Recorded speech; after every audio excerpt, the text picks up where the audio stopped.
Bismillahirrahmanirrahim. Assalamualaikum warahmatullahi wabarakatuh. Alhamdulillahirabbil alamin. Wa bihi nasta'in ala umurid dunya waddin. Wassalatu wassalamu ala asyrofil anbiya'i wal mursalin wa ala alihi washabihi ajmain. Amma ba'd. Bapak, Ibu, dan saudara-saudara yang dirahmati Allah SWT, alhamdulillah kita masih dipertemukan dengan bulan Ramadan, bulan yang penuh berkah dan insya Allah penuh kemuliaan, serta kita diberi kesehatan dan kekuatan untuk menjalankan ibadah wajib puasa dan insya Allah juga amalan-amalan sunnah. Untuk itu saya mengajak ibu bapak dan utamanya diri saya pribadi untuk menjaga puasa kita dari hal-hal yang merusak pahala puasa. Bapak, Ibu, saudara-saudara yang saya hormati, izinkan pada kesempatan ini saya akan menyampaikan sedikit uraian dengan tajuk Al-Quran sebagai penyembuh penyakit. Ibu bapak, benarkah Al-Quran dapat menyembuhkan penyakit? Kita bisa baca dalam surat Yunus ayat 57. A'udzubillahi minasyaitonirrajim. Bismillahirrahmanirrahim. Ya ayyuhan nasu qad ja'atkum mau'izatum mir rabbikum wa shifa'atul lima fis suduri wa hudaw rahmatul lil mu'minin. Yang artinya, wahai manusia, sungguh telah datang kepadamu pelajaran dari Tuhanmu, penyembuh bagi penyakit yang ada dalam dada dan petunjuk serta rahmat bagi orang yang beriman. Pelajaran dari Tuhanmu yang dimaksudkan dalam ayat ini adalah Al-Quran. Lantas apa yang dimaksud penyakit dalam dada? Di dalam dada kita ada nafsu, ada ego, ada emosi.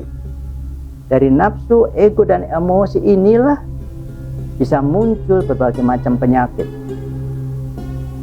Nafsu ingin dihargai oleh orang lain secara berlebih misalnya, akan muncul perasaan mudah tersinggung dan kadang sakit hati.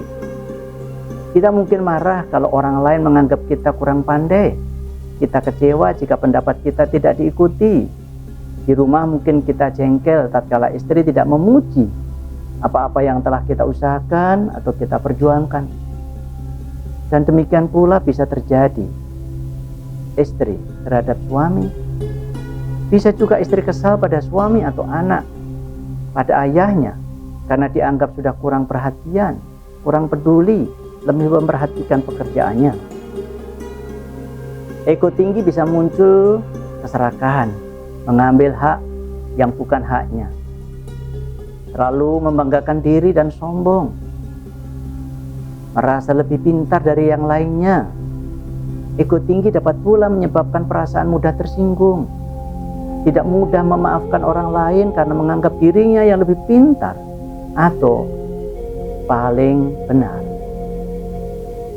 Jika kita tidak mau memaafkan kesalahan seseorang, bisa jadi akan berlanjut dendam pada orang tersebut. Jika ini yang terjadi, Ibu Bapak, kita tidak memaafkan kekhilafan atau kesalahan orang lain, yang menjadi pertanyaan tentu apakah kemudian perasaan kita, hidup kita bisa lebih nyaman? Saya ingat senior saya, Profesor Asyadi, dalam tausiahnya pernah menyatakan bahwa jika kita suka mendendam orang lain, berbagai penyakit dapat muncul.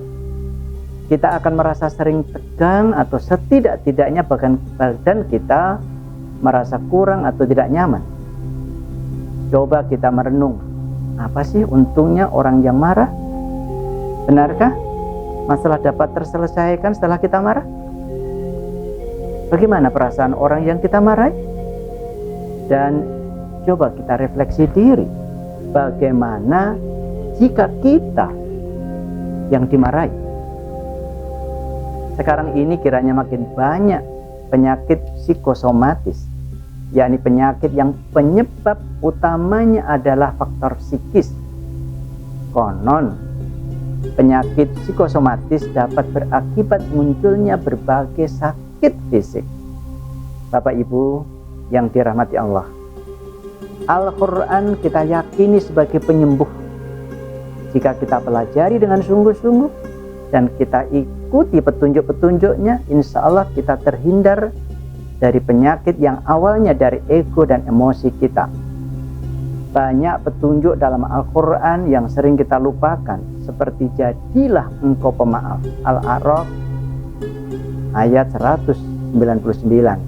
Demikian pula bisa kita baca dalam surat Al-Baqarah ayat 153 yang artinya, wahai orang-orang yang beriman, jadikanlah sabar dan sholat sebagai penolongmu. Sesungguhnya Allah beserta orang-orang yang sabar.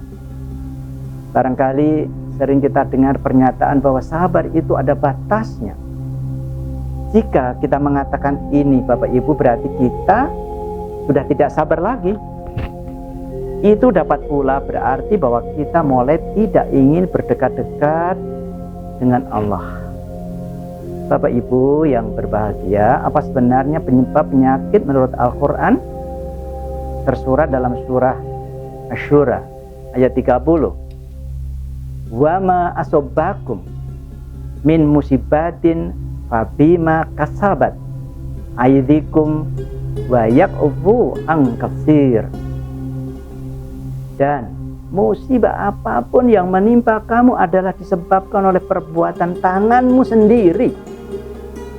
Dan Allah memaafkan banyak dari kesalahan-kesalahanmu. Ayat ini menjelaskan kepada kita bahwa musibah termasuk di dalamnya sakit disebabkan oleh perbuatan tanganmu sendiri. Yang dimaksudkan tanganmu sendiri adalah perilaku kita. Perilaku yang kurang baik, perilaku kurang terpuji, perilaku yang tidak sesuai dengan perintah dalam Al-Quran maupun sunnah Nabi. Bapak Ibu yang insya Allah dimuliakan Allah, lantas siapa yang dapat menolong kita dari sakit, dari penyakit? Kita dapat membaca dalam surah Asy-Syura ayat 31. Wa ma antum bimu'jizina fil ard wa ma lakum min dunillahi min waliyyi wala nasyir. Ayat ini menjelaskan pada kita bahwa yang dapat menolong kita dari sakit hanyalah Allah.